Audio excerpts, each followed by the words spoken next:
At 06:02 hours, a Russian Mi-8 helicopter lifted off from a forward operating base in northeast Ukraine, carrying a full squad of assault troops toward Ukrainian positions. The morning flight had been routine so far, low altitude, following roads, avoiding radar coverage. But unknown to Russian pilots, 3 Ukrainian FPV drone operators had been waiting in the fog since 0400, their modified racing squads armed with RPG warheads. In exactly 23 minutes, they would attempt something nobody had ever done before. Thanks to the help from Ukrainian partisan spotters, those 3 drone operators felt their phones buzz simultaneously with the aggregated message. The operators had spread out to cover the 3 main routes the helicopter might take, one watching the M03 highway, another covering the northern farm roads, the third position near the southern river valley, because missing this chance meant those assault troops would reach Ukrainian positions. Thankfully, the Ukrainians could rely on this acoustic network that had been deployed weeks earlier. The system communicated through LoRa, long-range wireless protocol that sends tiny data packets up to 10 kilometers on less power than an LED light bulb. Perfect for battery-powered sensors that needed to hide for weeks in modified smartphones with external microphones hidden in everything from trash bins to fake rocks, each one listening for the distinctive low-frequency thump of helicopter rotors. When a helicopter flies overhead, each sensor records the exact millisecond the sound arrives. And since sound travels at 343 meters per second, the time difference between sensors reveals the helicopter's position through triangulation. The Mi-8's twin turboshafts create a unique acoustic fingerprint at 20 to 40 hertz that penetrates fog and forest canopy where radar and visual systems fail. These sensors, powered by solar-charged batteries and communicating through the same LoRa network as the partisans, could track a helicopter's path to within 50 meters at 5 kilometers range. The system was essentially Shazam for military aircraft, listening to the sky and identifying threats by their sound alone. The first sensor detected rotor beats, a characteristic spike in the 35 hertz range. Within seconds, 2 more sensors confirmed it. Their time difference calculations triangulating the helicopter's position to within 50 meters. The Ukrainian operator covering the M03 highway immediately launched his spotter drone, while the northern operator checked his acoustic sensor feed. Nothing yet on his route.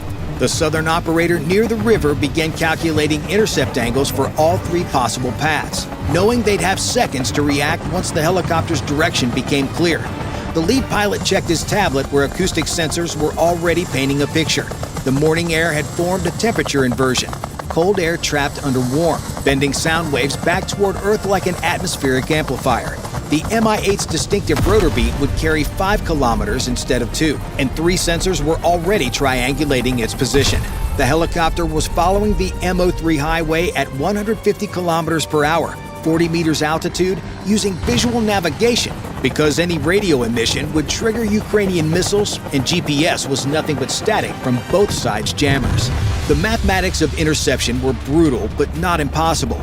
The Mi-8 would stay low to avoid radar, follow roads to avoid getting lost, and maintain steady speed to conserve fuel. If the drone operators could predict its path and position their birds ahead of it, and if a dozen other variables went right and nothing went wrong, they might just make history. The lead operator reached for his primary drone while the others began repositioning based on the acoustic data. The northern operator packing up to move south, the southern one holding position as backup, knowing they had perhaps 8 minutes to solve an equation nobody had ever solved before. The lead operator's primary Shrike 10 drone sat on the grass, a Frankenstein marriage of Chinese racing components and Soviet explosives that refused to consummate. The PG-7M warhead was connected to the flight controller through a piezoelectric trigger, essentially a lighter crystal that would generate voltage on impact. But during its several months-long storage, moisture had corroded the handmade connection. These weren't weapons from some defense contractor. They were garage-built munitions, held together with zip ties and determination, where every soldier joint was a potential failure point and every battery connection a prayer to the electron gods. While he worked to fix the drone, the acoustic network was painting an increasingly urgent picture. Contact bearing 285 degrees, speed 150, altitude 40, came through his earpiece from the acoustic team, their 3 sensors constantly recalculating the helicopter's position based on rotor noise Doppler shift. The Mi-8 had turned off the MO3 onto a dirt secondary road, still heading northwest at 150 kilometers per hour, now only 7 kilometers from Ukrainian forward positions. This wasn't the expected path. The helicopter should have continued straight on the MO3, but something had spooked the pilot into taking the scenic route. The morning fog that had been patchy was consolidating into a wall rolling off the Dnipro River, swallowing everything below 60 meters. In 2 minutes, that helicopter would be invisible to every sensor except sound, and sound alone wouldn't give them the precision needed for an intercept. The second operator, who had been covering the northern route, was already relocating his drone to a new intercept point when his controller disconnected. The cold had drained his remote battery to nothing. Cursing, he swapped in his backup battery pack wrapped in hand warmers while the helicopter gained another kilometer. The backup drone was everything the primary wasn't. Inferior battery life, shorter range, but most importantly, working. The 3S LiPro battery would give maybe 8 minutes of flight in the cold air that was already showing 6 degrees Celsius on his phone. The video transmitter managed 1 watt compared to the primary's 2 watts, meaning the signal would start breaking up at 5 kilometers. But Ukraine engineering had a motto: if it's stupid and it works, it's not stupid. He secured the faulty connection with superglue that would probably melt from motor heat, but might last long enough, then switched to the backup while precious seconds ticked away. The third operator was already airborne, racing toward a predicted intercept point when his video feed turned to gray static. The fog had swallowed his drone at 0618. Flying blind on instruments that didn't exist, using only compass heading and mental math, he tried to maintain course while the fog created a whiteout condition. Water droplets just don't block visual light. They scatter infrared wavelengths and create acoustic shadows where sound bends around moisture pockets. For 90 seconds that felt like hours, his drone flew through milk soup while he stared at screens showing nothing but electronic snow. Acoustic has him bearing 290, turning more westerly. The voice in his earpiece updated, helping him adjust his blind flight path.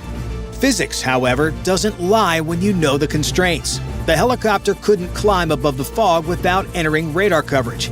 It couldn't deviate from the road without risking collision with power lines that aren't marked on any Russian map. The acoustic team was now feeding constant updates. Target speed steady, maintaining 40 meters, following the secondary road. They had him right where they wanted him. The lead operator launched his backup drone into the fog, flying on pure calculation toward where geometry insisted the helicopter must emerge. His battery showed 75% and falling faster than predicted. Cold air increases internal resistance in LiPro batteries. Behind him, the Russian Borisoglypsk 2 had detected the drone launch. Its operators now actively scanning the spectrum, trying to isolate the control frequency. But the ExpressLRS system, an open-source drone control system that hops across frequencies up to 500 times per second, making it nearly impossible to jam because by the time you find its signal, it's already moved to a different channel. The Mi-8 burst from the fog exactly where they predicted at 0621 hours, still following that dirt road like a train on invisible tracks. The spotter drone confirmed visual, but celebration turned into calculation as the lead operator checked his battery, 60% remaining with 3 kilometers to cover. His drone maxed out at 100 kilometers per hour. The helicopter cruised at 150. Chase was impossible, but interception, predicting where it would be and getting there first, that was just math. Hard math with no margin for error, but still math. The lead operator's drone reached the ambush point at 0623, battery flashing 40% in angry red digits that counted down like a doomsday clock. He positioned it 5 meters above a field beside the road, rotors barely turning to conserve power, each percentage point now representing 7 seconds of flight time in the cold air.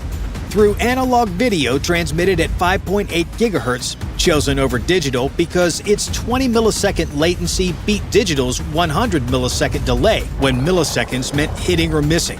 The world looked like watching combat through a kaleidoscope filled with static. The other 2 operators were now in position as backup, their drones hovering at different points along the road in case the first attempt failed. Russians near the front line had heard the drone's distinctive buzzing sounds and had radioed in they were airborne. Meanwhile, the Borisoglepsk 2 crew was still actively hunting for the drone's control signal, their spectrum analyzer showing ghost signals across multiple bands. However, the Russians knew something was happening, but were unable to find the frequency-hopping spread spectrum transmission that jumped across 50 channels per second. The Russians had learned to jam standard drone controls that stay on one frequency, like blocking a single radio station. But the Ukrainians had switched to ExpressLRS, which is like having a conversation while constantly switching between 50 different phone lines every second. By the time the Russians find which line you're on and try to cut it, you've already jumped to a different one. To anyone trying to listen in, it sounds just like random static. The electronic warfare operators could see something was there, like hearing whispers in a crowded room, but couldn't isolate it enough to jam. The sound reached the Ukrainians first through the acoustic network, that distinctive synchronous beat of the Mi-8's 5-blade rotor chopping air at exactly 192 RPM, growing louder but giving no precise distance in the fog's aftermath. 30 seconds out, the acoustic team reported, their triangulation now precise to within 50 meters. The helicopter was running without lights, without radio, essentially blind and deaf to electronic threats, which made it equally blind to the drone hovering in its path. Then, the sun broke through for an instant, catching the helicopter's canopy glass, a flash that gave position, altitude, speed, everything. The Mi-8 was 300 meters out, 40 meters altitude, 10 seconds from passing directly overhead. Its pilot focused on the road ahead instead of checking the one-direction Soviet doctrine never taught them to fear, below. At 0624, the Mi-8 passed overhead and the operator shoved his throttle forward, all 4 motors pulling maximum amperage as the drone climbed vertically into the helicopter's rotor wash. The turbulence hit like an invisible fist, spinning the drone in 3 axes, while the operator fought to maintain orientation through a video feed that was now more static than image. The closure rate was agonizingly slow, 50 kilometers per hour, the helicopter pulling away even as the drone climbed. But the operator had done this 10,000 times in simulators, racing through abandoned buildings where one mistake meant starting over. Here, one mistake meant history wouldn't be made. The second operator watched through his drone's camera, ready to attempt his own intercept if first failed, while the third maintained overwatch to document whatever happened next. From the drone feed, it's unclear if the Russians ever saw the drone coming, but it is very clear what happened next. Impact at 0625. The shaped charge detonated instantly, copper jet punching through everything because the PG-7N warhead contained physics that hadn't changed since its invention, but remained devastating. At detonation, the Monroe effect takes over, where a cone-shaped explosive cavity lined with copper becomes a focused jet of molten metal traveling faster than orbital velocity, 8,000 meters per second of liquefied copper that could penetrate 300 millimeters of rolled steel armor, while the Mi-8's aluminum skin measured just 2 millimeters thick. Within seconds, the entire helicopter was engulfed in flames as it crashed into a field below. The spotting drone that had been maintaining safe distance swooped in and recorded the video you see here confirming the strike. The Russian EW vehicle, still trying to jam frequencies that weren't there, wouldn't learn about the loss until the emergency beacon activated. By then, the Ukrainian drones were already gone, their operators packing up to move before artillery arrived. A $500 drone built from hobby parts, guided by a partisan network that outsmarted million-dollar electronic warfare systems, had just achieved what military planners deemed impossible. This wasn't luck or accident, but the culmination of garage engineering, mathematical prediction, and courage linking together in a chain that ended with the first confirmed FPV versus helicopter engagement in military history. Bye for now.